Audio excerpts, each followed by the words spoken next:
Excuse me, guys. What the hell do you want? I just want to apologize for that unpleasant scene a little earlier. My friend Harry and I would like to buy you guys a round of beers just to bury the hatchet. Make it 4 Boilermakers. Whatever you want, sir. I'll have the waitress bring it over immediately. Wait, what are you doing? We can't afford to buy them drinks. Excuse me. Seabass and the fellas offered to pick up our check. They said just put it on their tab. They're very nice. Seabass said that. Well, if that guy at the table over there is Seabass.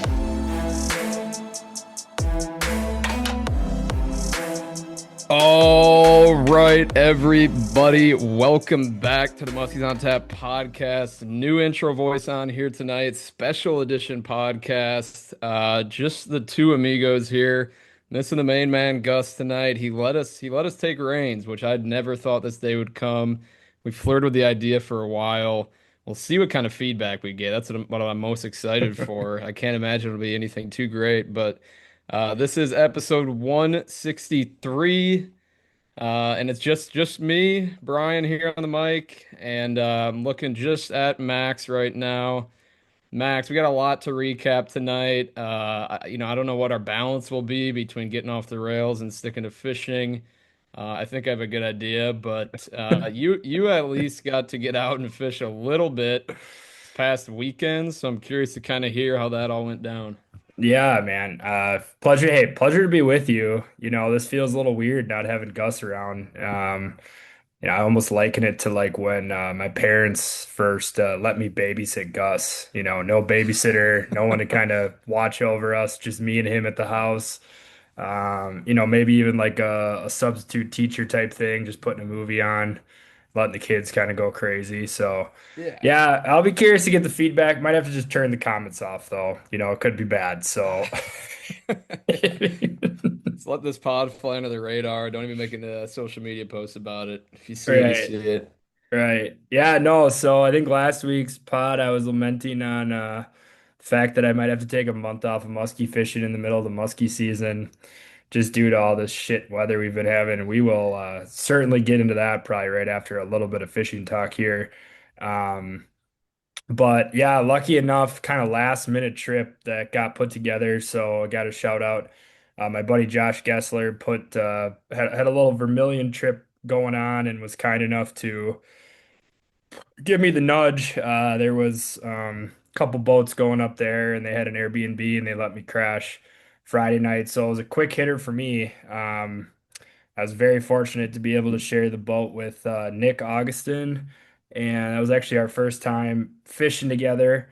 And actually meeting him too. So we had a pretty eventful start. Actually, hopefully he won't get mad at me for telling this, but and I don't even think I've told this to you, Brian, and I'm not even sure Gus knows either. But so this whole trip comes together on like Wednesday, a little bit of like a hodgepodge on like who's fishing with who, and it turns out it was like a group of 5 guys, and Josh was kind of the common denominator, but no one else really knew each other. Jaime, Spaniard Musky Man, was up there as well. Of course, we know Jaime and have hung out with him, fished with him once. So, it was cool to see the familiar face. But like, I had not met Nick.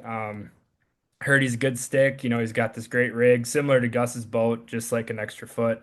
And I'm down, like, get in there Friday afternoon. I'm all amped up to fish Lake Vermilion. Nick comes to pick me up, and right as he's kind of coming into the dock, there's a guy who distracts both of us, who's also launching his boat, and he must have taken his eye off his rig for half a second. And there's like these metal poles in the middle of the the docks by the launches at Vermilion for whatever freaking reason. Like they're so useless and pointless, but they just get in the way. And Like like in the water, or like back on like the actual launch. they're in the water, but they're probably about 5 feet off the dock. So Okay. like they're just sticking off the dock like 5 feet, right in the middle, like not even on the corners, like right in the Hmm. middle of the dock. And so the launch is kind of awkward with the wind direction, and he's nosing his boat in. we both get distracted and look away, and the tip of his trolling motor prop catches one of the metal poles and just snaps clean off. No. Oh. And like, and again, like I'm literally just about to introduce myself to Nick, and we're like, holy shit, like this is code red. This is not good. That's like our trolling motor luck from like 2 or 3 summers ago when like every Right. big trip it just broke. It was just one of So those unfortunate. total freak accidents, but luckily for us, the piece of the prop actually fell onto the dock, and we roll over to Shamrock Landing where we were launching next to, and we asked them if they had other Minn Kota props, and they're like, "Yeah, we'll dig around." And turns out they didn't have a spare, and so we're just sitting there like, "Holy crap, man! Like we're screwed." Like this thing, it's windy as hell out. Like we're not going to be able to use a trolling motor. Like this is such a bummer. We start calling around to other places that might have spare props or really anything we can get our hands on to like kind of salvage this day. But it's already at this point like 2 o'clock. So, Vermilion's out in the middle of nowhere. It's not like Yeah. you're not in the cities or anything. Um, but so we'd held on to like the tip of the prop or like half the prop piece. It is a pretty big chunk. And I started messing around with it and like put it in the where like it had snapped off. And I'm like, man, this thing fits in there like pretty nice to the point where like it stayed without even having to like tape it up or anything. Yeah. Like, I wonder if we just slap some electrical tape on this thing, if it would work. So he goes and like Nick tapes it up, like great tape job, just getting it all situated. And we're like, well, I guess we'll give it a try. And that thing just worked beautifully for a day and a half. That is lucky. I Never would had to not get a think new tape would prop. hold that. Pulling a boat around and all like the torque, Oh, we it's were shocked. Like when I went back up to Shamrock, I'm like, y'all got any electrical tape? The guy's like, "Are you gonna try to tape your prop back together?" And I'm like, "Yeah, we're gonna give it a try." And worth he a pretty much shot. looked at me like I had three heads. He's like, "I don't know, man." But yeah, no, it was awesome. And then yeah, Friday we got out, eventually got out and just felt so good to be back on Lake Vermilion, man. I just love that place so much. It's the ultimate musky playground. Um, Unfortunately, Friday we actually got blown off early because of weather. That was not in the forecast. Not gonna save my weather complaints for later on, but ended up getting a nice dinner at the Vermilion Club. Saw a couple nice fish, kind of pieced together a little game plan for Saturday, and then just an absolute throwback classic hit type of musky day on Saturday, man. You just can't beat it. Just got on them. It was so much fun. Non-stop action. It was so good. And I know we pump this gentleman's tires quite a bit, but it's for good reason. I'm sure you guys are sick of hearing us say it, but I think, between the two fish we moved on Friday in just short order before the storm came in, and then the first seven fish we contacted on Saturday were all on an 810 Hunty tail banger.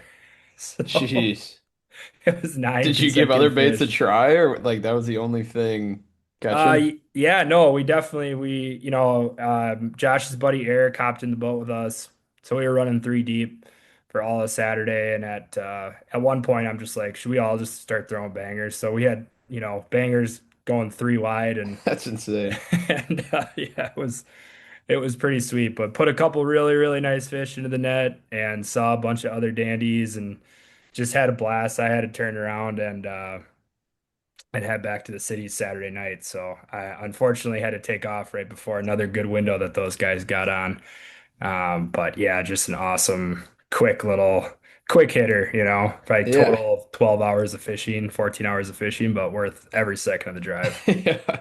I think you texted in our group chat. I don't know for sure. I think it was like Friday or Thursday probably. That you're heading to Vermilion like out of the blue. And I was like, that must have Yeah. just came up. But yeah, nice little treat for you. You caught a pretty decent size one. I think that was your first fish Saturday. Yeah, our first one on Saturday. I actually had missed one just previous and then got a sweet, like really nice fish in the figure eight on Saturday morning, which was like Yeah. just going to be etched into my memory for a while. Yeah. It's just all, seeing those big glowing white ghosts like Vermilion fish just really never gets old. Yeah, I feel like Canada will be similar to that game plan where, we don't do it a whole lot in Wisconsin when we all get together, and like I don't think it feels right to all be throwing a banger or the same bait. But you hear about it a lot in Canada and those Minnesota waters, like when they're on, like there's no need to switch it up. Like they Right. want the blades and Yeah. Yeah, it was a certain cadence on Saturday and a certain bait that just definitely outshined everything. And, once those other guys got, started throwing stuff similar, it was like game on for everybody. And yeah, I don't know, man. I mean, Vermilion's a special place. Like I know everyone kind of says like Canada is the top. Um, but fuck, when Vermilion's going, I'd have a hard time thinking that there's a much better body of water out there for doing the stuff that like we like to do. I mean, yeah. Yeah, I know you love Vermilion, but you haven't been to Canada yet, so you're about to Yeah, be able to kind of compare the two here in what, 3 weeks? Not 3 weeks ish. yeah. I guess I just no, I don't know. Like, yeah, I will probably be able to form a better opinion after we go to Canada. I just the amount of fish we saw and just the average size that we saw and caught, it's just like it's just tough to Yeah. I don't know. But yeah, pretty funny. So I headed back Saturday night, had the plans to go see the Odyssey with the fiance. Sunday morning, made those plans prior to the trip. Tough ticket to come by these days. I don't know if you've been Yeah. tracking the Odyssey or if Oh you've seen yeah. it yet. Um, but I've not seen it, but I've been seeing like all the news about it being in this 70 millimeter grain film, which is only in, I don't know the exact number, but like 30 theaters across the country. Like people are flying across 5 states to go see it in this like special film quality, which like I've heard nothing but great reviews of it. I don't know when I'll see it, but I mean, love me some Christopher Nolan. yeah, no, it was epic. But the funny part about the story was so. Um, we're doing a little, I think it's called, it was a matinee, 10 a.m. movie, a little matinee. Is that what So they call that? yeah, so I had to be back in reasonable time Saturday night. It was a long, long drive home and get up. I'm like just absolutely wasted, tired from sleeping on a cot Friday night for like 2.5 hours. There's a giant thunderstorm. I'm like just so out of it. We get to the movie theater and like I'm starting to get amped up. Like, all right, I haven't seen a freaking movie in the theaters, No, especially an IMAX movie. Like, I don't know if I've ever seen an IMAX movie in I don't the think I theaters have around this either. time. And we go to scan the tickets, and the lady that's scanning her tickets is like, "Whoa, whoa, whoa! Like these tickets are for next week." And I, I look at Grace, and I'm just like, I'm like, so I missed out on a night in morning fishing Vermilion Come back for a to movie that didn't exist. So luckily there was another showing like an hour later that wasn't an IMAX and had some tickets available still, thankfully. So got to What time? watch it. What time was that one at? Like 11. Oh, so they're just bagging them out. That's Oh good. yeah, dude. It was the place was packed. Like it felt like Yeah, 2005. I don't know. It's just like yeah, movie theaters were so back. yeah, yeah. I haven't been to a theater in a long time. I don't even know the last time, but I definitely haven't been to an IMAX. Is that like the full around your head? Well, you're asking the wrong guy. I Oh, don't you I saw it on was regular? yeah, so there was no Oh, IMAX showing. Dude, the IMAX showings were booked. I mean, you she might had have bought to these keep the tickets tickets weeks and ago. go again. I'm thinking about running it back on Sunday, honestly. That would be crazy. It was that good, man. I was Where do it you was where do you rank it? Top five? I mean, it's hard to say. I probably would want to watch it again at some point to kind of give a full ranking, but just as far as experience for like watching a movie in a theater goes, it was pretty badass. Like Yeah, I think uh I think it's definitely one of those movies if you watch it, you should go see it on a big ass screen.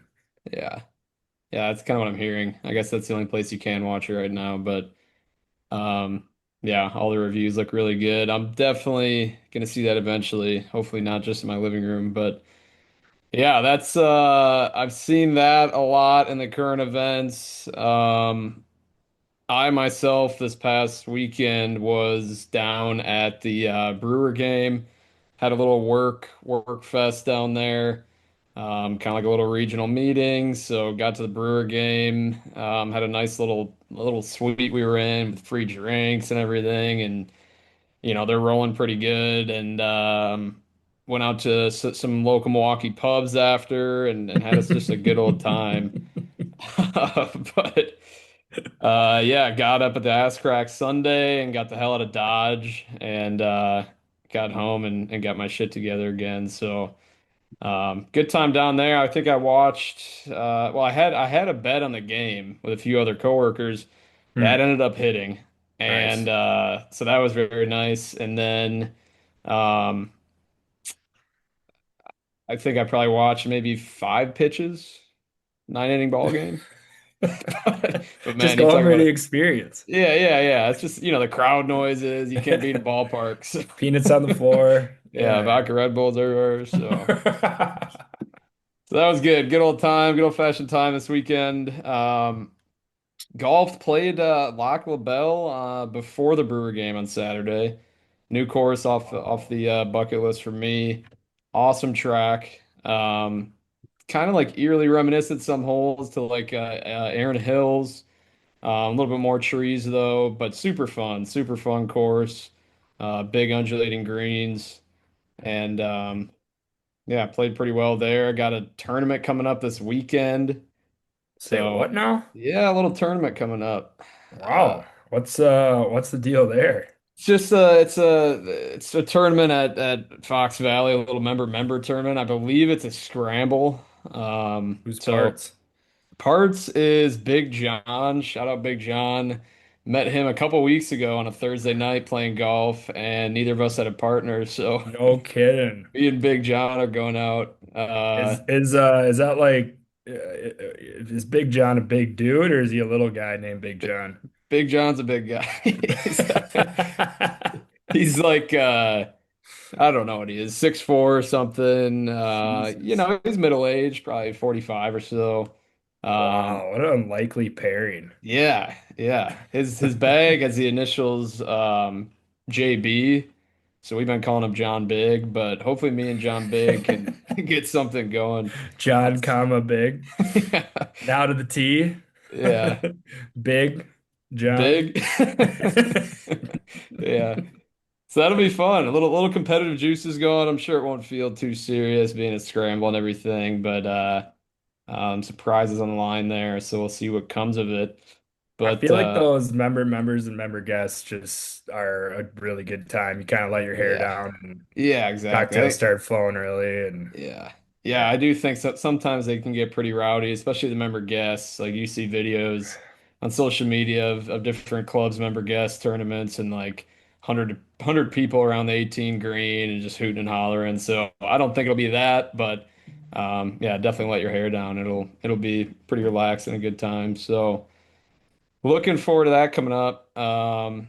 But yeah, I feel like we're just kind of like dodging the main topic here that we got to yeah, debrief. I burying the mean, lead, man. I was actually surprised we didn't start with this, but like, yeah, I'm I lucky mean, to be you here. were you were boots on the ground, so Yeah. I don't know if you just want to start from the top and maybe, I mean, I'm sure at this point by when this drops, everyone will be pretty familiar with the situation that went down, but Oh Jesus. yeah. Yeah, I honestly like I'm pretty on top of the weather usually.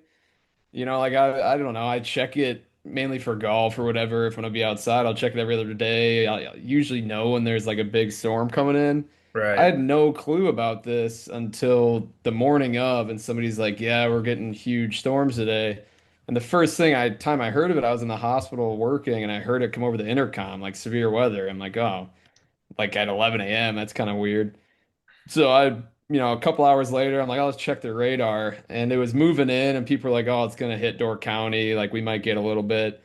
And then like 30 minutes later, I get a big alert, national alert on my phone of like 3-inch hail, seek shelter. I'm like, huh, okay. So then, Just getting real. and I'm up in Green Bay, so like, I don't know. I'm like, okay, maybe it will hit us. And I end up driving back to our like storage unit where we work out of, and it's like a pole barn U-Haul. right? So maybe not the best place to be in a high wind storm. No, like probably So one of the top five worst places to be. yeah. And so in my head, I'm like, all right, this storm's coming north to south. It looks like Green Bay to Door County.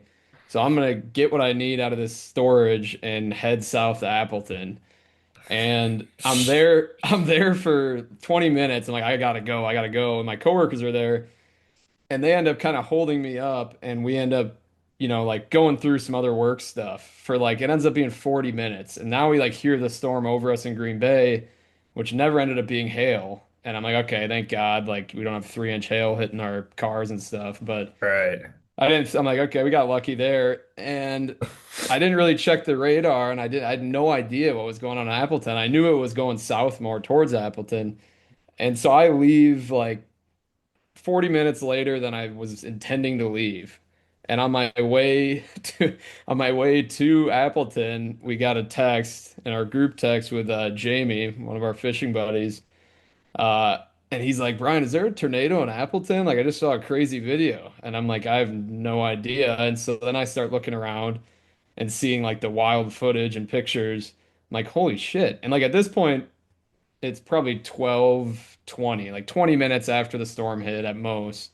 And it's Yeah. like sunny driving into Appleton. And I'm like, no way. And I end up going like down College Ave across the whole city from east to west.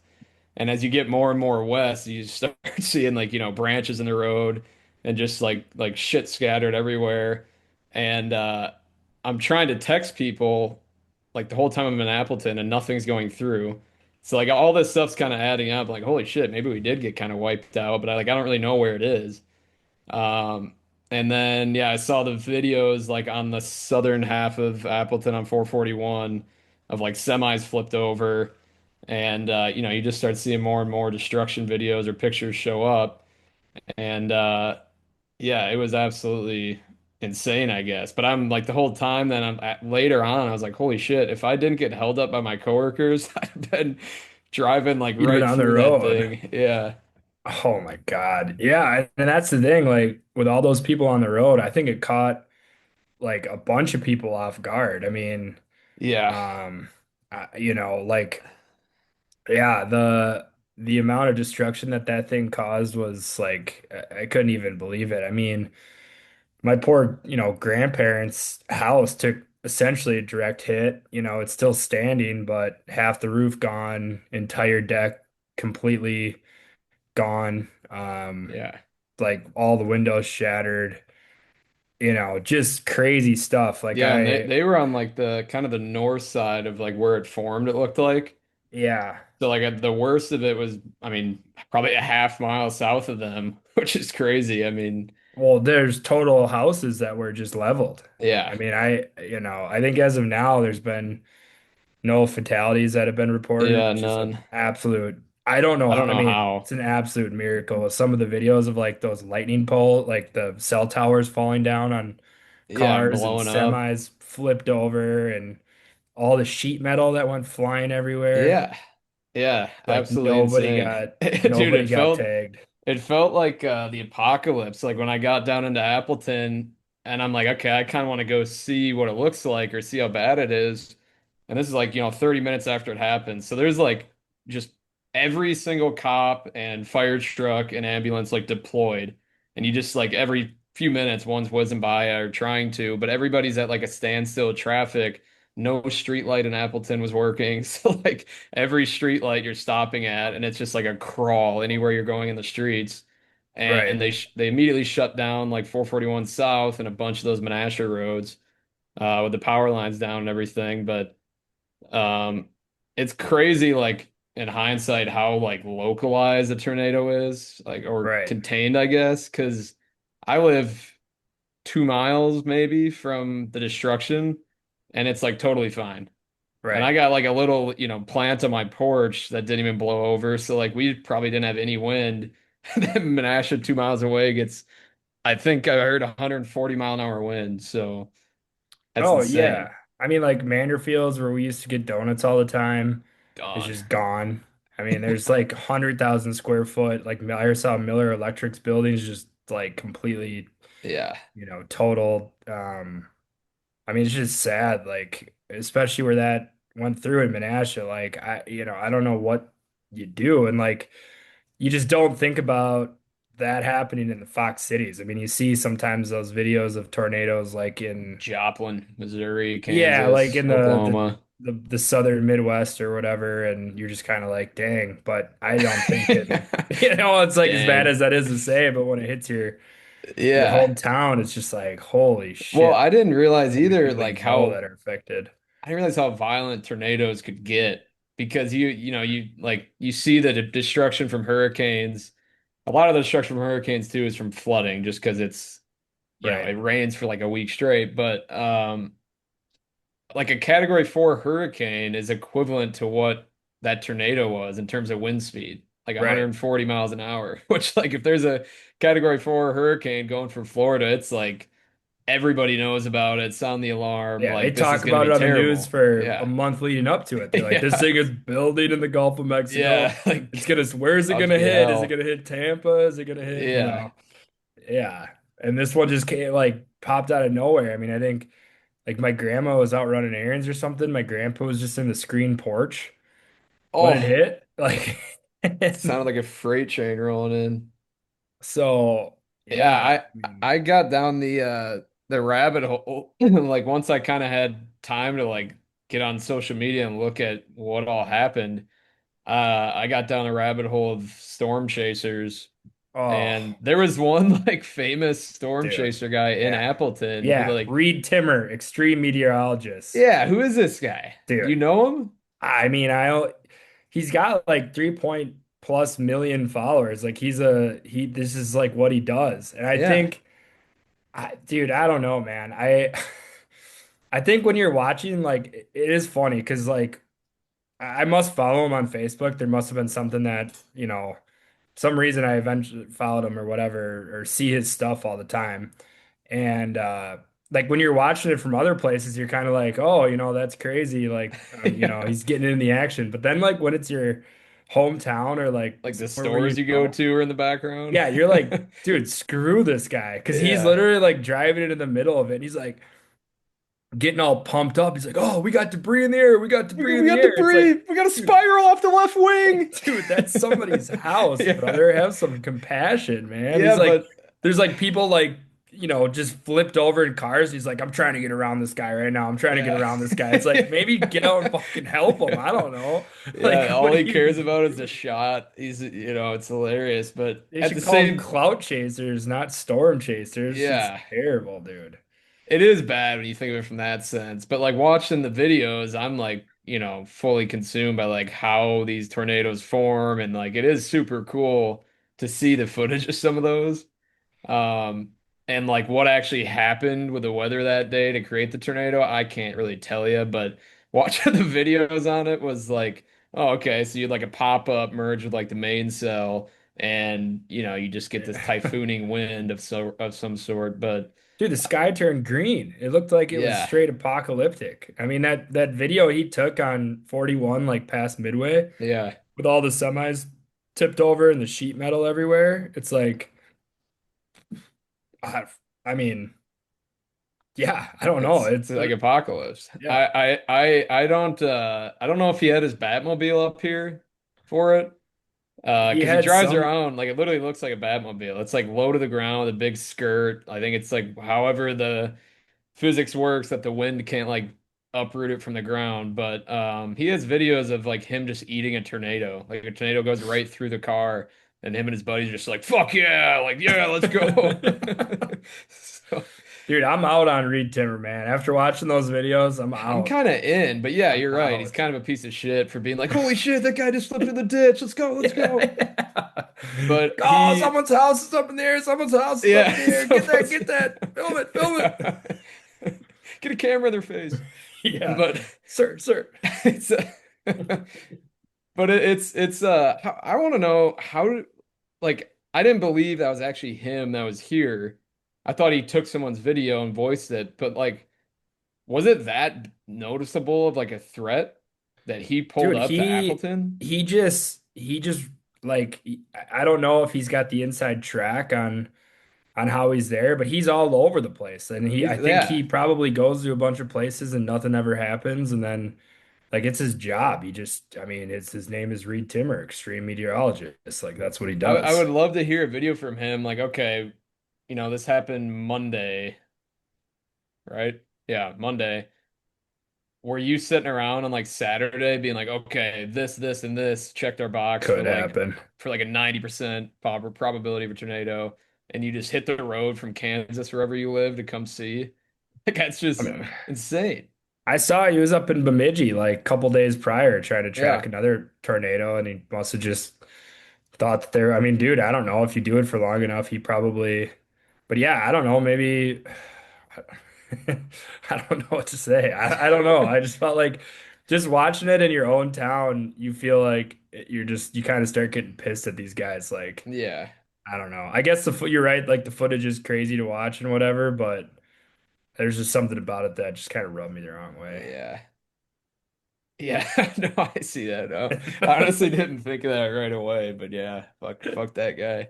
Yeah. Uh, Um, but yeah, I still gotta. I haven't heard a ton of updates today on what or Tuesday when we're recording, but I know like 70,000 were out of power, and you've seen all the drone footage and everything by now too of the area, but I haven't drove anywhere near that to like see it. Which is also the other weird feeling is like I drive all over the place every day for work, and like today I was in Appleton, Green Bay, Neenah, Oshkosh, Sheboygan, and I never saw like a lick of damage. And so like, it's so out of sight, out of mind, but then you go over literally a couple hundred yards and like people's houses are flattened.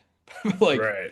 it's so weird to me how like centralized or like small in a way the tornado is, but it just Yeah. absolutely destroyed everything that was like directly in its path. Yeah. I mean, I think that's how tornadoes work. When they touch down, it's just like, Yeah. nothing getting in the way. I don't know, man. That was pretty jarring to see. I mean, it's gonna be a long cleanup process, Yeah. getting that area back to normal. I mean, I was thinking about it, like my grandparents had this little forest, of trees next to their house, and they're just all gone. Like hundreds and Really? hundreds of trees. They're all on the ground. Jeez. So it's like in their lifetime, or just I mean, it's gonna be years before they, don't see their neighbor's property. It's Yeah. like I don't know, it just completely Yeah. changed the landscape of some of these neighborhoods. I remember the only other tornado like anywhere near our area that I remember at least was like probably 2010, 2012, up by Mountain, Wisconsin. And it went through mainly just like a big like woods or field, pretty close to town though.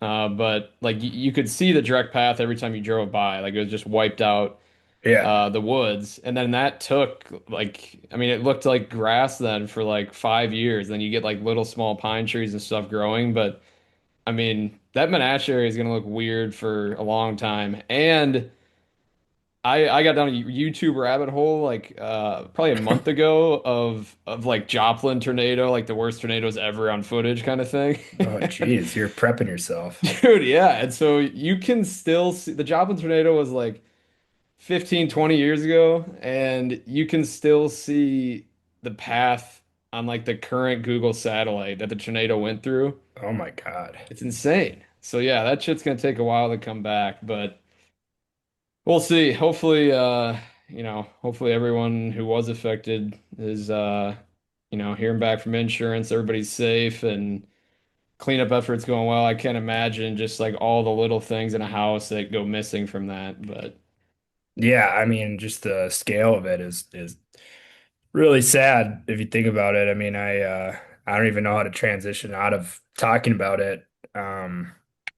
Because it's just like it was such a crazy thing. yeah, Like that just yeah, like you said, it just came out of nowhere. Like I think everyone I've talked to, like my buddy who owns a restaurant in town, I texted him right away. I'm like, dude, yeah, is the restaurant good? Are you yeah, good? Is your family good? And he's like, we were playing golf. Like we yeah. had the day off, restaurant was shut down. We were out at, playing golf at an outing, and next thing you know, we're watching a tornado rip across Winnebago. Yeah. it's just like they had no clue, they're not on their phones, they're not whatever. So I don't know if there's some culpability here from the weather services that they should have like gotten on top of this I mean, sooner. there were a lot of warnings, and like they put out a tornado warning, Okay. which means like It's they it's haven't coming. seen one, but like everything's telling you that it could happen. So like the tornado warning is you're supposed to go in the basement or look, seek shelter. I don't know how many people actually do until it's someone tells them that there actually is a tornado. But I mean, obviously people took enough shelter because I don't think there's been any casualties, so Yeah. that's good. Well, I mean, for those of you who are still listening, probably have realized that this podcast is not going to be filled with current bite situations and tips and tricks on how to catch muskies. Unfortunately, we're giving you guys a quick week off from all that. I mean, I think for the most part too, at least down here in the metro, and I think most of the southern muskie range is probably still, kind of on the bench as far as like the water temps go. Ugh. I mean, I've been tracking this weather and stuff, getting ready for Canada. Um, and like to not bring up another, extreme weather thing, but like I'm starting to get nervous about these fires. No, You think we're good?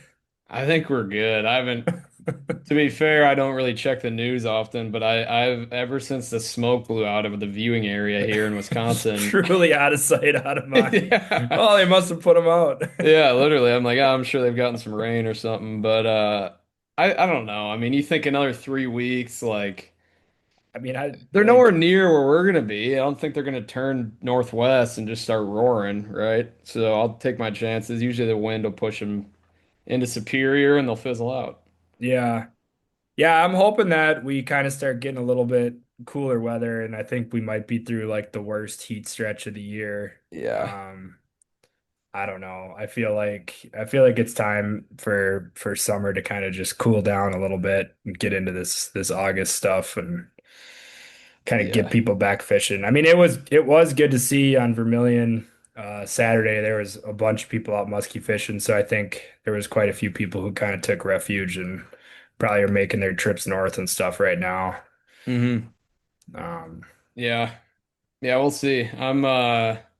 I mean, it's coming up quick for us. I probably need to start packing. I probably need to go online to Thorn Bros and see what other gear I need last minute before it gets too late. Because if I'm gonna order something, I need to do that within the next week here. I definitely need some bug protecting gear, some yeah. waterproof gear.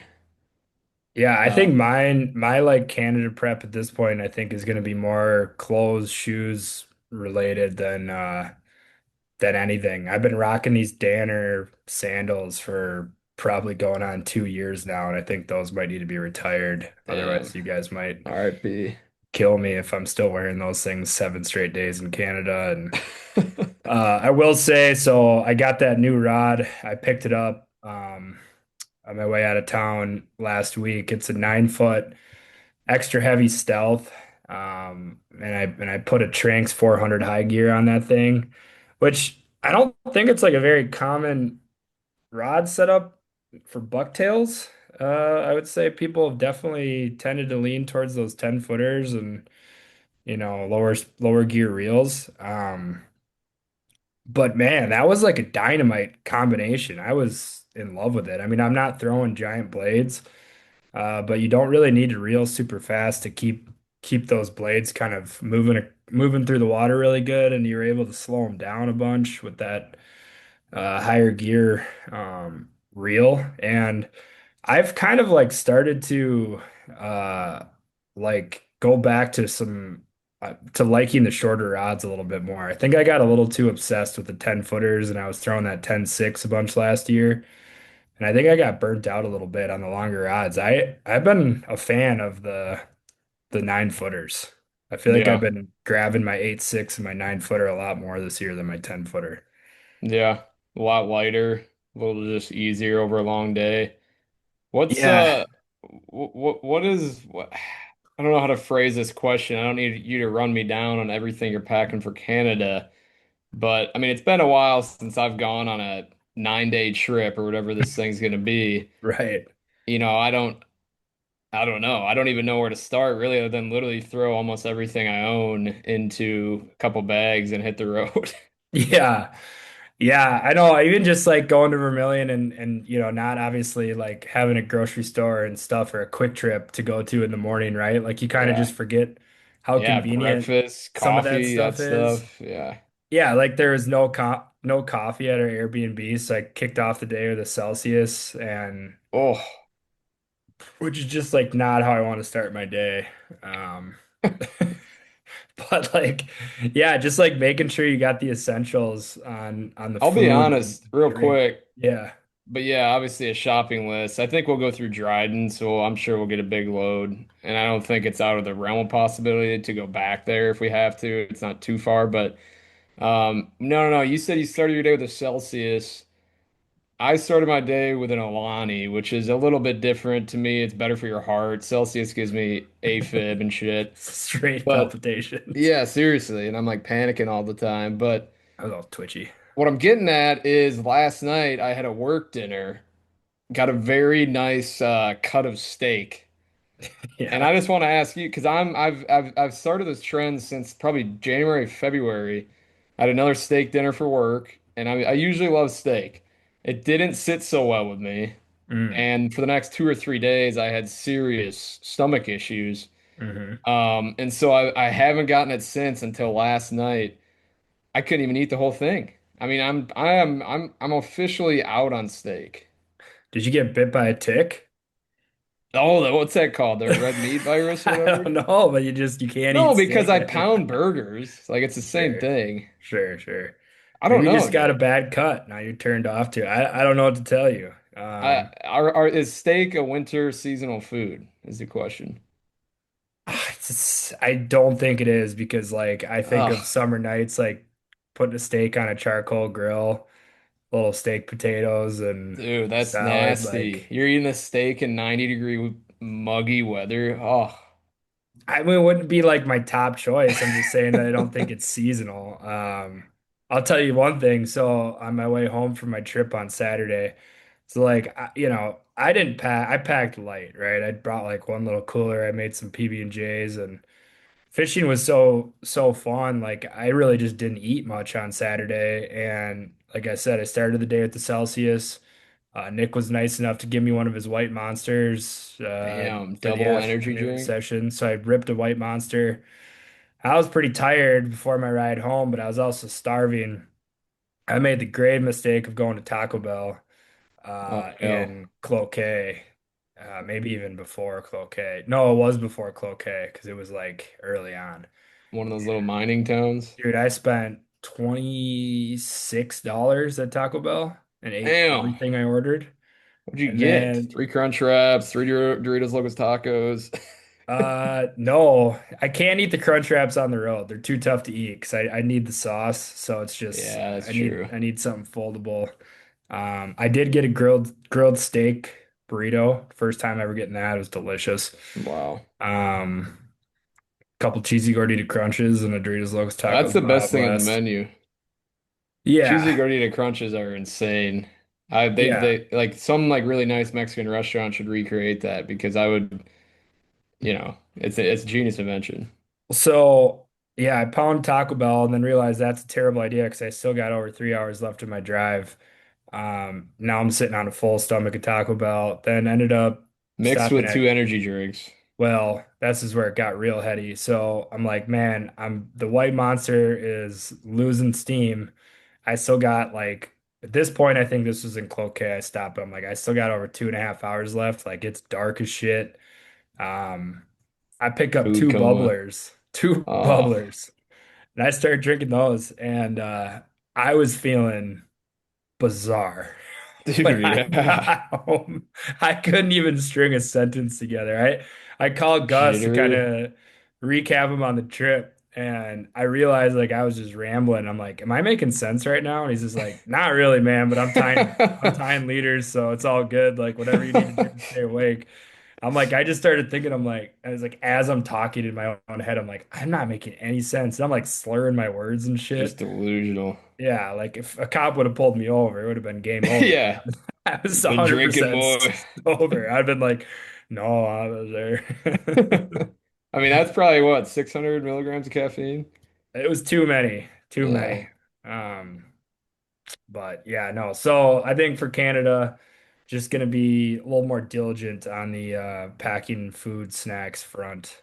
I think that's going to be an absurd haul. I mean, we're definitely stopping and driving to get it at the Walmart or whatever else is there for food. But I mean, I expect to spend a few $100s there, I would think, realistically. I mean, by Well, the time dude, you get all your snacks, you got meal shit for every meal. I don't know if we're doing any catch and cooks. I mean, it's always on the table. I think shout out Kyle Friedges. I'm definitely implementing his boat bacon strategy. I'll probably bake up like, close to 100 pieces of bacon and Mm, just have that quick protein grab yeah, uh on the boat.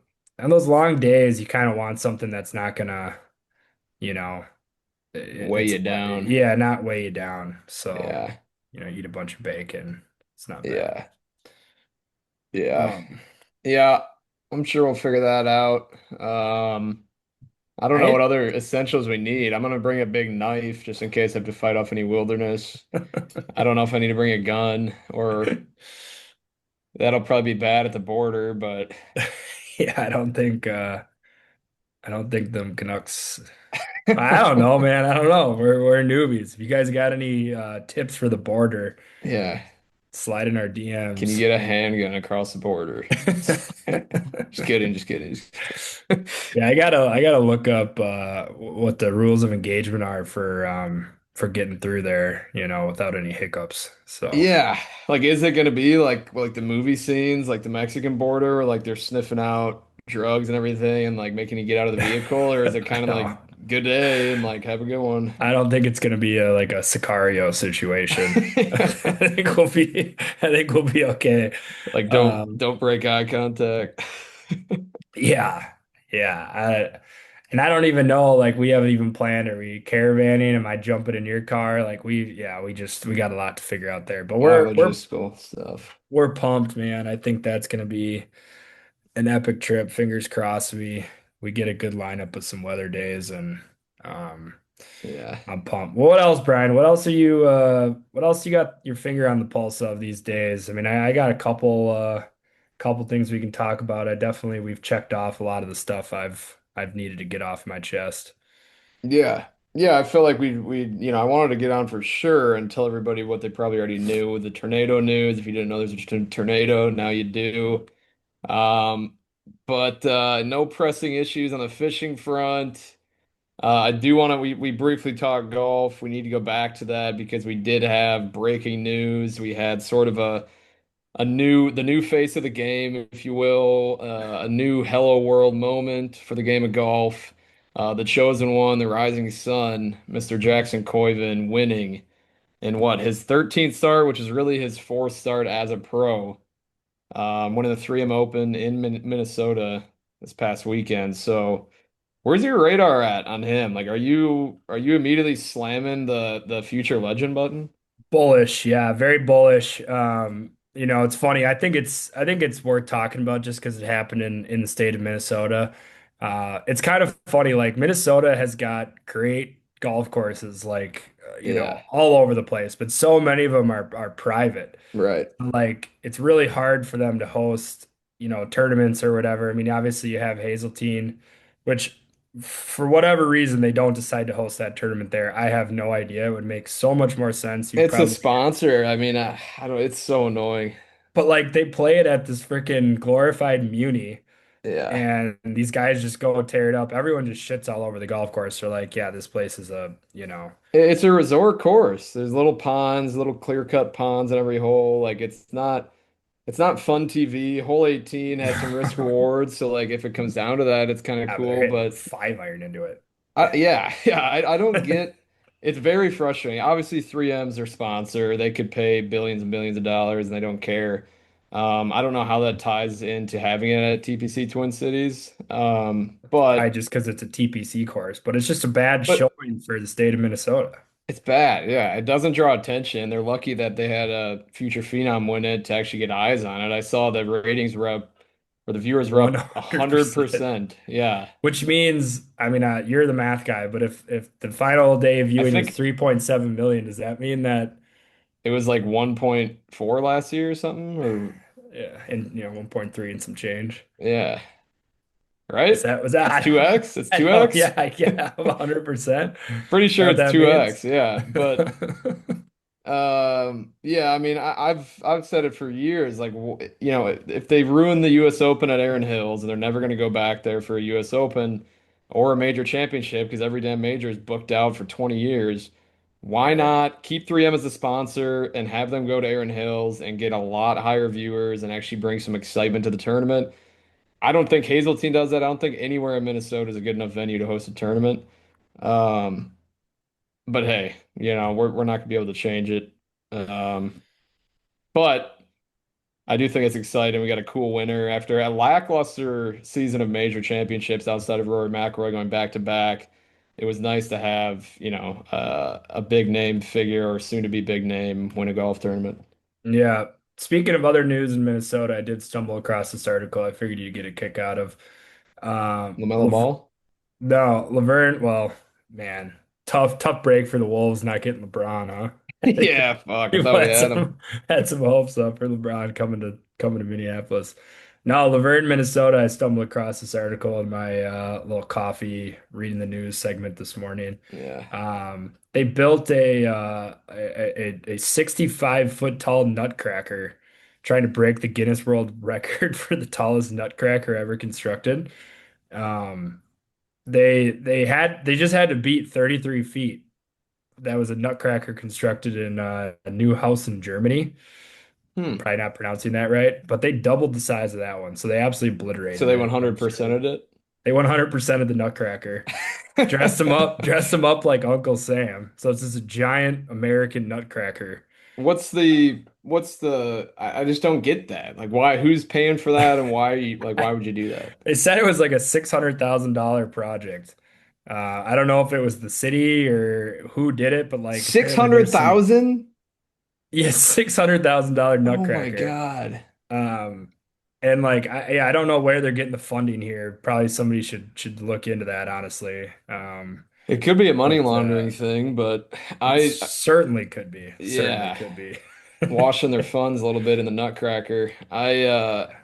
I do I don't support it. I think it's absolutely ridiculous because you could literally break any record for the size of anything. You know what I mean? Like you pick That's anything that true. comes to mind, you could figure out how to make it bigger and get yourself on the news. Like you're not serving a purpose with this Nutcracker. You I know, don't and know. There was a local gentleman who owns a business nearby. He said business is 4x. It's 400% up. 400%. 400% increase since the Nutcracker. He said people Well, are no, coming. that would be more than 4x. If 100% is 2x, 400% is 8x. Is that right? Yeah, check that.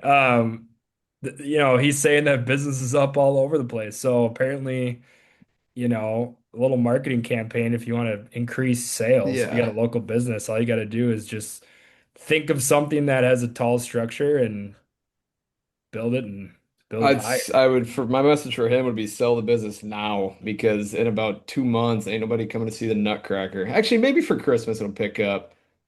But by next year, everybody that wants to see this Nutcracker is gonna have seen the Nutcracker. Right, yeah. And it's in Laverne, which is like, Where even out is that? there. I think like southwest of Minnesota. So, Hmm. I mean, I if guess you're not much taking the else to do kids to see there. the 65-foot nutcracker from the cities, you're probably looking at a 7-hour round trip, Yeah. you know. Which, you'd have to Yeah. tie me up and duct tape me in the back to get there. I mean, people go drive and see the Mount Rushmore. I mean, what's the difference? Wow. I mean, that's leading into a whole nother topic. At least the Mount, like, there's a big wow factor to Mount Rushmore. It's Have you actually, seen it? it's a big structure. Yeah, no, I agree. I don't need to see that in my lifetime, but Yeah. That's That's one absurd. of those like, show me a picture, I'm good. Yeah, that's very true. I don't know. Maybe I could be wrong. Let us know if we're off base there on Mount Rushmore. I We mean, we should get a most overrated list together. That's what we should have prepped for today is like most overrated things. yeah, that would have been Mount great. Rushmore. The Mount Rushmore of overrated things and the Mount Rushmore is on it. Yeah. Yeah. I would put it there for sure. Nutcracker would be up there. But yeah, I also look, I'm getting old just like you. I had my Oh. morning coffee and newspaper, physical copy newspaper in hand. No, you did not. No, I didn't have that. But You're looking on I did glance at the news today. And I don't know if this slid across your desk when you were checking it out. So, Instagram. Could have. I don't know. but did you hear about the New York school that plans to delay bringing a humanoid robot in as a teacher? Oh, we're going there, We're going there. dude. This is a small upstate New York town. They put it to vote to bring in a humanoid robot to lead a class. And so I'm Oh, like, all right, that seems crazy, but I think we're getting there eventually, right? The robot's gonna come in and just like spout out all this info. You better take notes, and it'll just issue a test kind of thing. Like that's probably gonna happen here in 10 years. But this humanoid robot is like, I don't want to get PG-13, but I mean, they made this thing as a kid. Look, if I was in that class, I hate. the red-blooded American. I mean, I'm not gonna be able to pay attention. They made her a little too detailed. Uh, so I'll read a little excerpt out of here.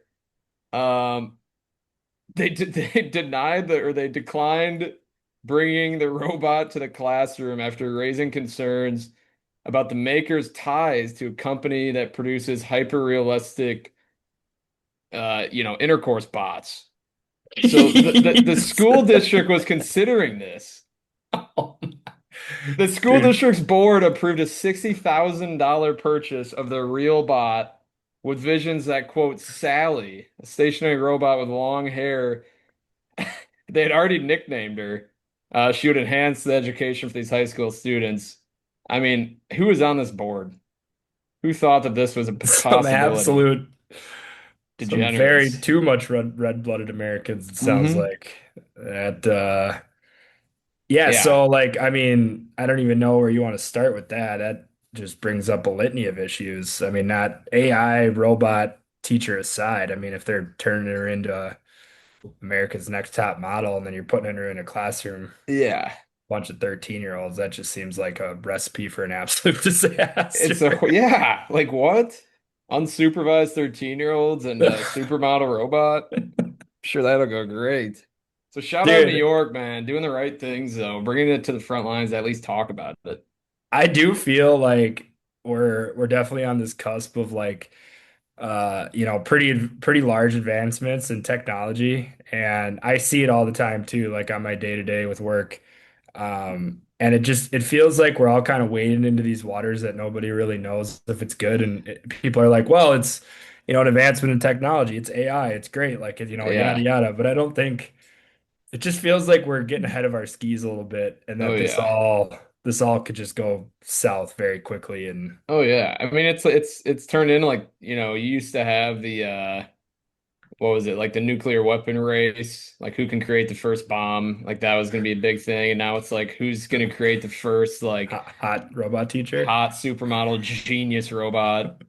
Uh, Jarvis. Jarvis. But but Give her a no, buzz cut. I do think I do think it's terrifying.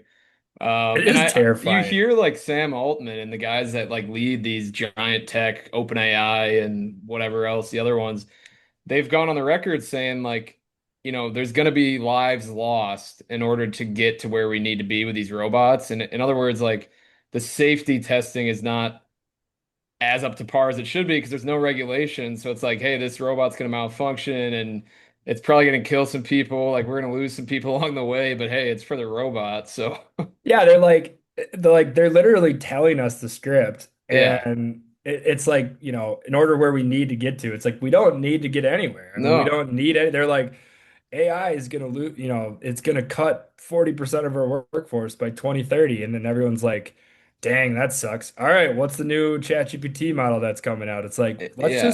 we're literally being told that this is gonna just like decimate us, Yeah. but it's gonna make everything easier. Like that doesn't make any sense. I don't understand the point of it. Like what, It's what's a dude, robot getting us?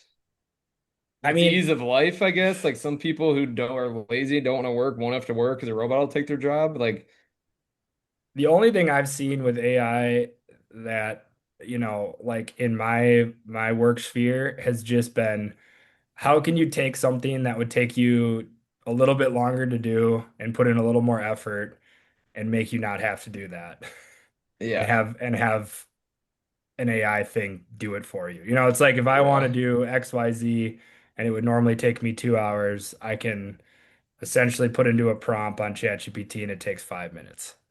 right. And like, No, sure, it's that great, stuff, but yeah, workflow, efficiency. I mean, all that goes up exponentially in certain, applications. But in terms of like designing a supermodel robot that can walk and talk and do everything around your house and, you know, essentially you could be anything. It can work, it can do whatever, and it's 100x, 10,000% smarter than us.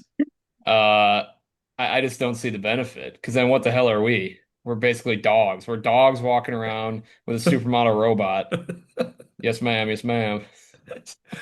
I mean, maybe some people like that life. I certainly don't. It just feels like it's trying to eliminate like the mundane tasks from human life, Yeah. make everything more efficient. It's That'd be something great if it was the mundane shit, but it's not. right. They're Dude, smarter than everybody. a lot all this technology advancement stuff. And look, we're not some old heads here talking about this. I mean, we're No. like we've grown up with technology. Like I remember in high school, I was like my class all had iPhones. By like the time we were seniors, pretty much. Like I was in that transition from, having like a Motorola Razor, like BlackBerry. BlackBerry or Yeah. whatever, to like, getting into an iPhone and Facebook and Instagram and Snapchat and all like the big, social media platforms were coming out when I was in high school.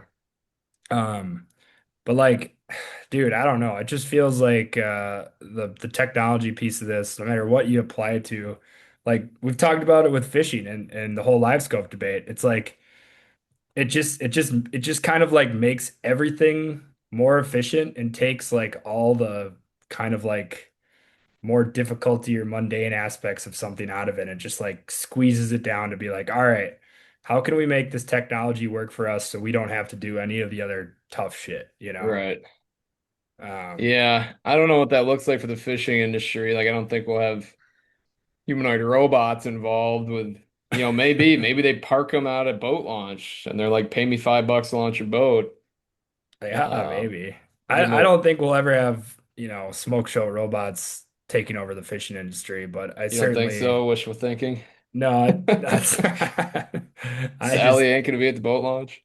I just worry about what like Gen 3, 4, 5 Oh of, yeah, yeah, whatever, but we've talked about that. I just think eventually it's just gonna get so, I don't know, yeah. overly technological that just is like, all right, you What know. was that? What was that show? I don't know if they make it anymore, but it was kind of popular probably 10 years ago. It was D-Day or Doomsday Preppers.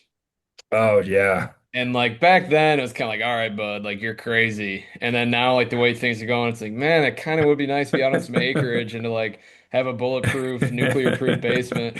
Yeah, those guys were just ahead of their times. Yeah, yeah, we call them crazy. Now look.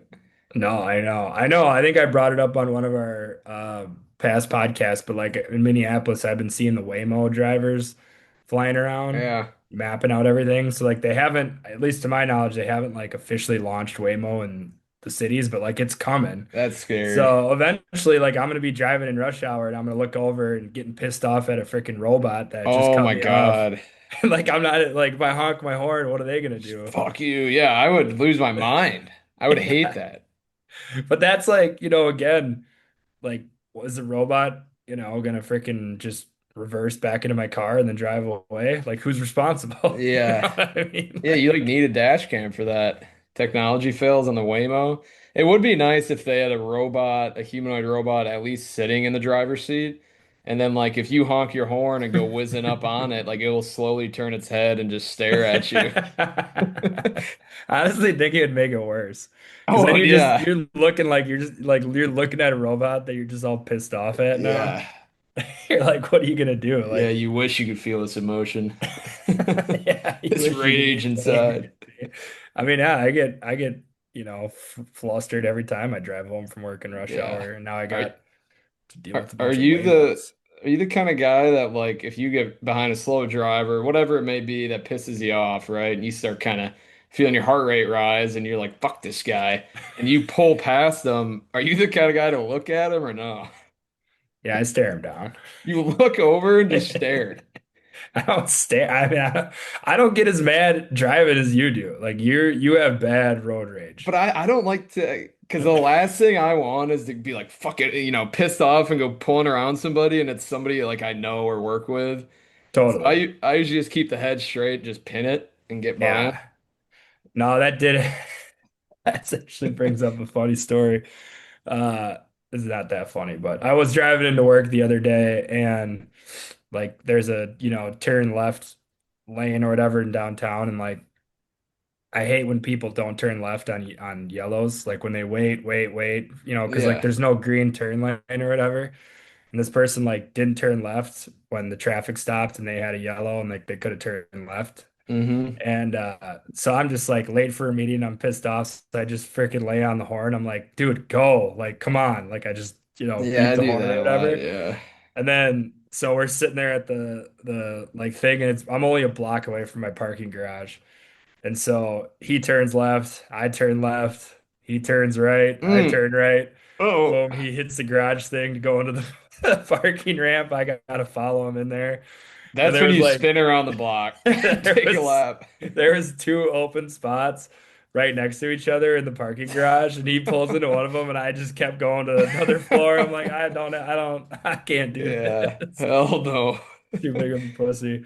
I was like, Dude, I'm not that's gonna do this. I don't want this guy to like get out and be like, dude, what the heck, I man? know. Well, didn't I it happened to me. Uh I was pulling in, I forget where I was, but I was pulling into like a Chipotle to get food. And I wasn't pissed off driving or anything, just like I thought it was pretty normal. Just having a good day. And I must have ripped in front of this guy like right before the turn into Chipotle. And so I parked my car, and this is when I first noticed him also getting out of his car at the same time. And so I take the initiative to speed walk in front of him to get to the door first, so I get in line first. Dude, you're So I like such a dick. kind of kick the door open for him and get up in front.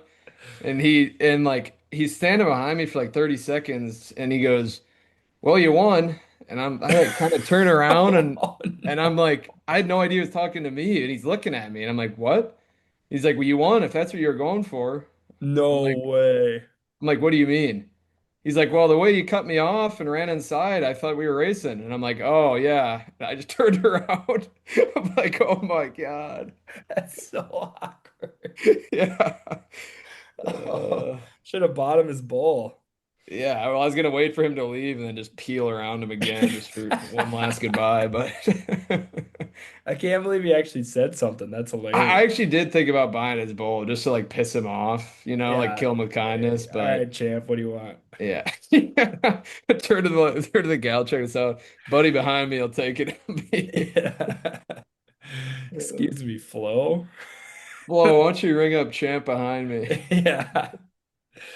Yeah. Oh God. Yeah, he said he'd pay for my meal.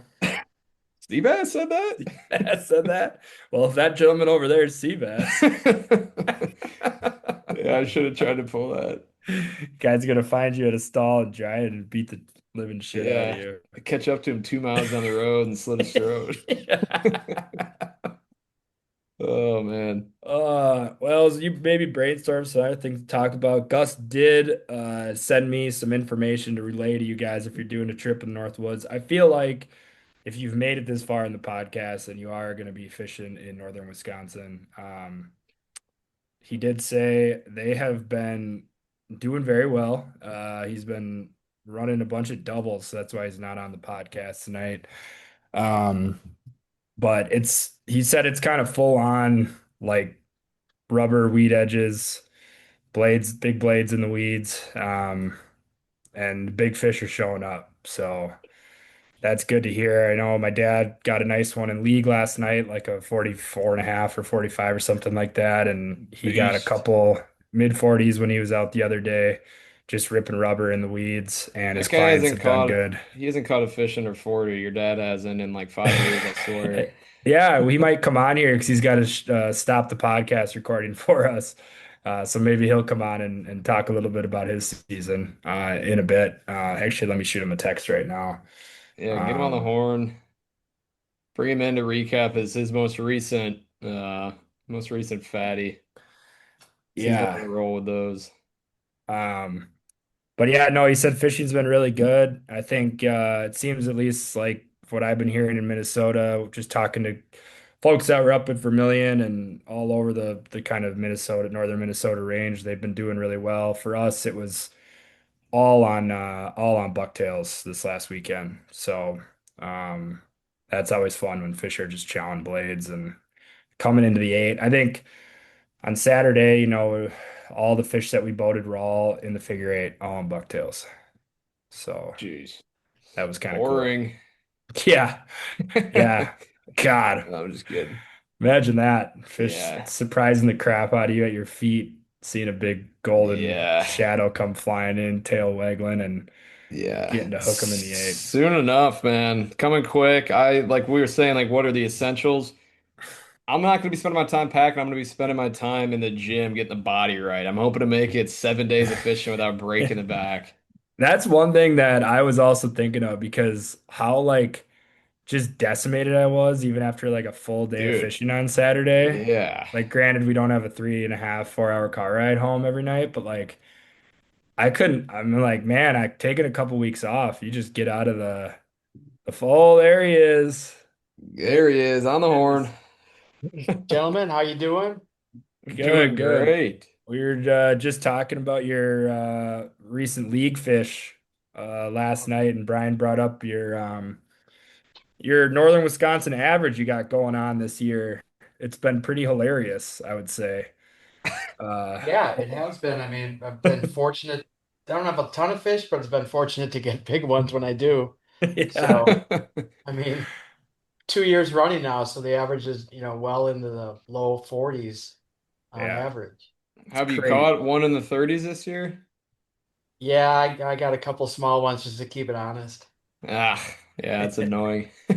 Yeah, I was when I was up there pre-fishing for the PMTT, it was like, all right, we can get a big one. Dad's in the boat now, and of course we were on a nice little trolling pattern, and I think I got the first rip, and it was like a low 30 inchers, and then Dad was up next and hooks into a giant upper 40s, and unfortunately it shook off at the boat, and we're like, well, you get to get some redemption. And here I am thinking, well, there's no way he's gonna get a shot at another big one. And then of course the next rip is another mid 40s fish that, Yeah, that of we had course. to Well, that one netting. was funny because it was on the board, Rod.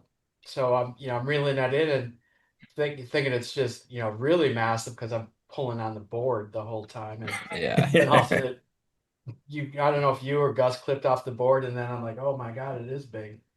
Yeah. It was fortunate. I mean, last night too, the same thing. I mean, we were fishing, thought it was going to be juicy, got out there, right at 4 o'clock for league, and within 45 minutes, the sky cleared and the air just went Classic. dry, and north winds rolled up, and we got nothing, nothing, nothing. And then Gus he had found a different pattern he wanted to fish, and he gets ripped on Medusa, and it was a pretty good fish too, probably a mid 40s, and he lost that after a few seconds, and we continued on with that, and then we went back to some of the better spots. The moon's coming up, and so we're thinking, okay, moon now, and it's getting a little bit, it's calmer, air starting to get a little bit heavier, and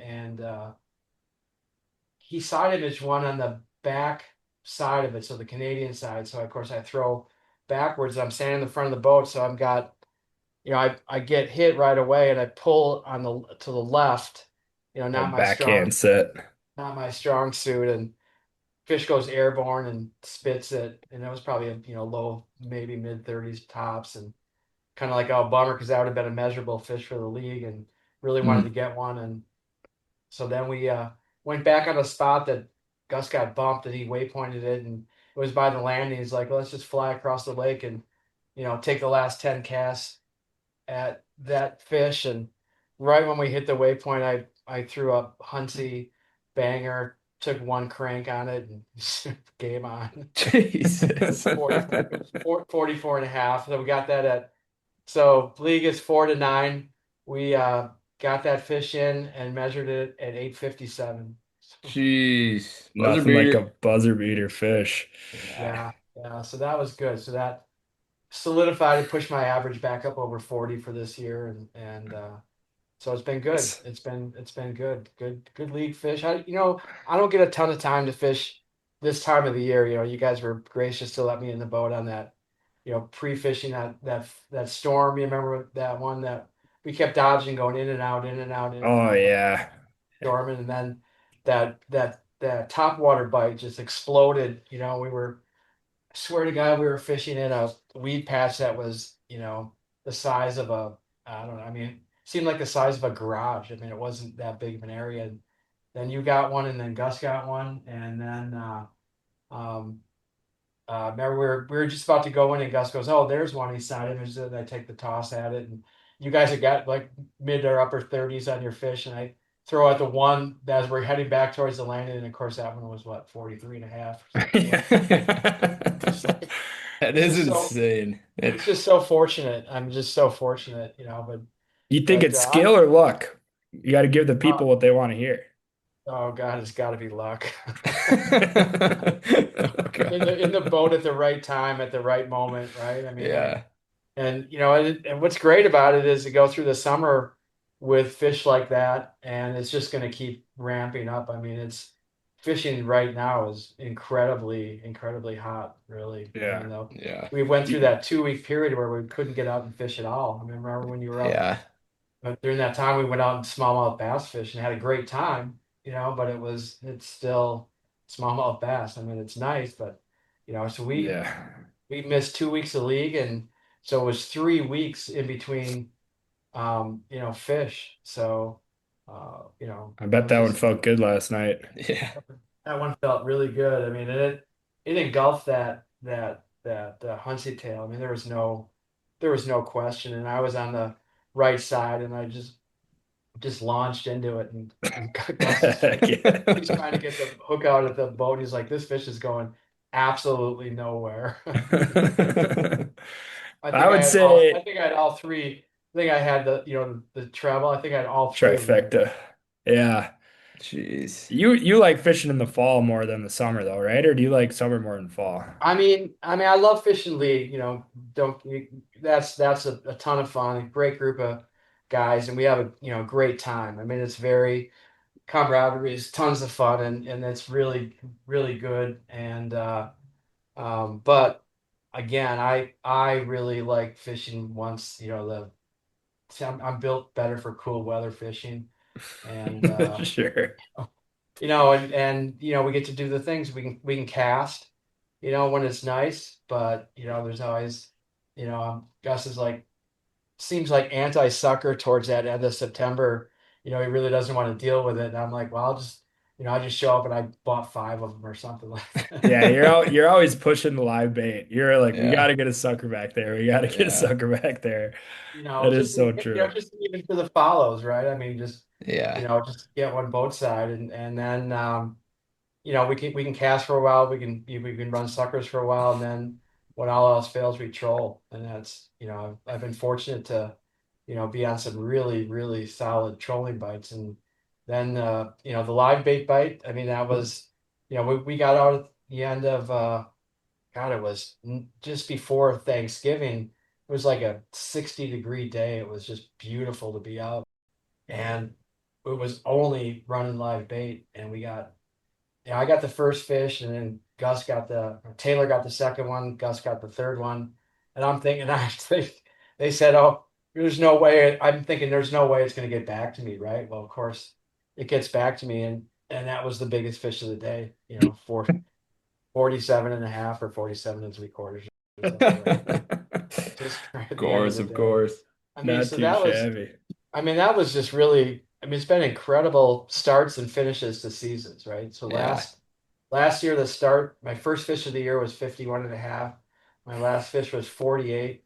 This year, the start is, the last fish was 47 and a quarter. My first one this year was 48. So it's just, That's so dumb.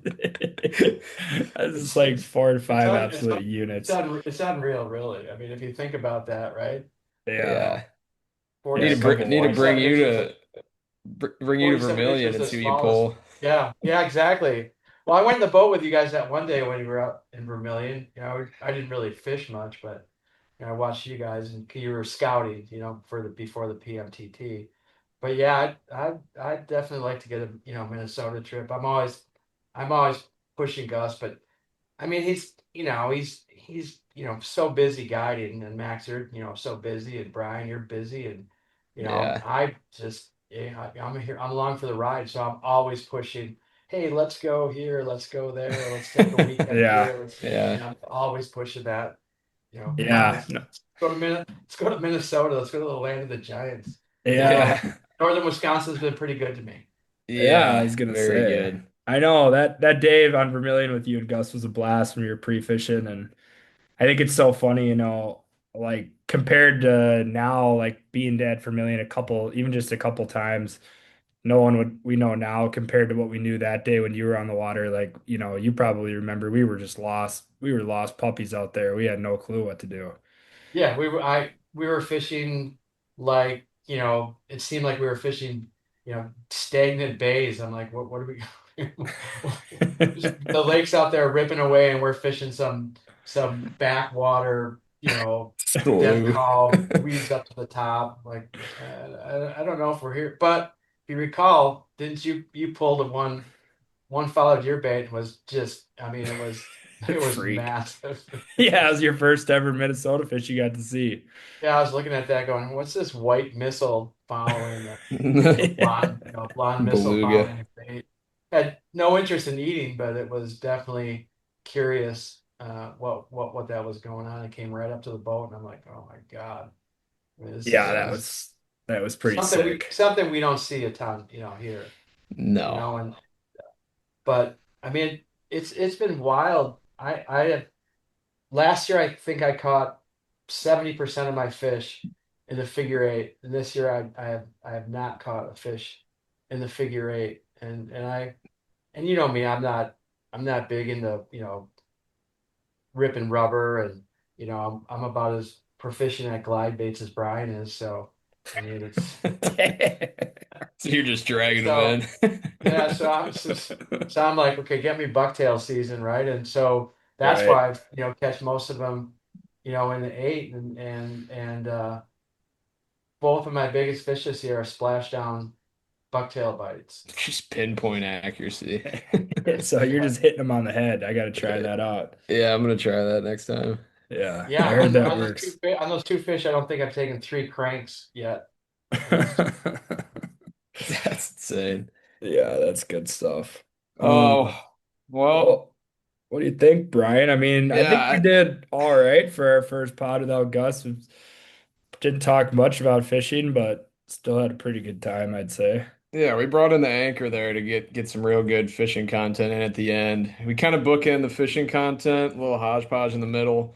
Uh, But we'll get Gus's reaction. I'm sure he's gonna edit it up a little bit. Maybe he'll listen to it on his next day of travel, and we'll see what he says, and then hopefully we hear from some of the listeners. yeah. I'm sure you guys did great. I mean, Oh, yeah, I for was Hopefully. sure. I was thinking, I was trying to gauge how long you would go, because I'm looking out, and the sun is setting. It's big orange. It's just super juicy. I'm like, yeah. See if Gus had any poles laying around here. Can I get out there and get back in? And then you texted me, Max. I'm like, oh, okay. Well, Yeah, you should have That gone out fishing and just left like a 5-hour recording for Gus to chop up when he gets back. I still might do that. Yeah. There you Yeah. go. He gave me instructions a while ago, and I probably forgot them. But Yeah, we're not even sure if this podcast will see the light of day yet, but yeah, well, he did text me back and said that we hit the right buttons. all So right, Hey, nice. one question for you to cap us off here. Is the Mount Rushmore overrated? is the Mount Rushmore overrated? I Is mean, Mount it, Yeah. it was really cool to see. We it was I mean Hmm. it was Interesting. a I would not have I would not have I never had seen it, so it was very unique and very it was a wonderful day, and it was a little bit a little bit Disneylandish, where Yeah, that's what I'm you sit thinking. in the big, you sit in the big amphitheater and the whole shot like that, and Yeah. there's tons of people around, but I'm very happy we made the trip over there to see that. Okay. So real quick, Brian, just to cap us off here, double cap. People want to know who is on the Mount Rushmore. The actual Mount Rushmore? Um, damn. Uh, Put me on the spotlight here. I'm gonna go George Washington, 1 for 1, uh, Andrew Jackson, 1 for 2, Abe Lincoln. 2 for 3. Um, God, you probably got Sam Adams, 2 for 4. TR, Brian, TR. Theodore Roosevelt, Teddy Nice. Roosevelt. Nice. Come on, one more, one more, one more. Jeez, it's not 45, is it? No. Not Uh, yet. man, That's gonna be his final act. I don't know. I can't think of the last one. Well, he wrote a pretty big declaration. Ben Frank. No. Oh, Talk. not Benjamin. Or wait, I actually froze, so hopefully, oh, there you go. He was a very large author, piece of author to the Thomas Declaration of Jefferson. Independence. There it is. There it There you is. go, There it Brian. is. This is History coming from a nut. guy who thinks that Labor Day is the number one holiday. So. Yeah, he doesn't even know. Doesn't even know Mount Rushmore. That's good stuff. All right, Brian, you want to take us away? Yeah. All right, everybody. Thank you for listening to this week's episode of Musky's on Tap. Shout out to Papa Mantey for coming on here at the end and bringing this whole thing together.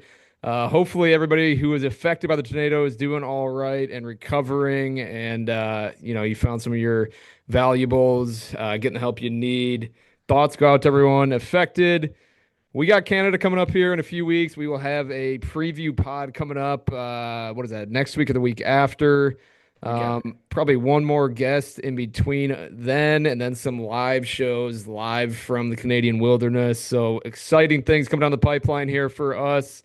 No sporting events really coming up, is there? Am I missing anything big? Missing anything? No. I think we got football NFL teams training reporting to camp, NFL camp. training camp going on. Yeah. Draft days are Brewers. coming up. Fantasy leagues are regrouping and getting together. Yeah. Getting fally. We got fall in our hands. We will see you guys in the next episode. Peace.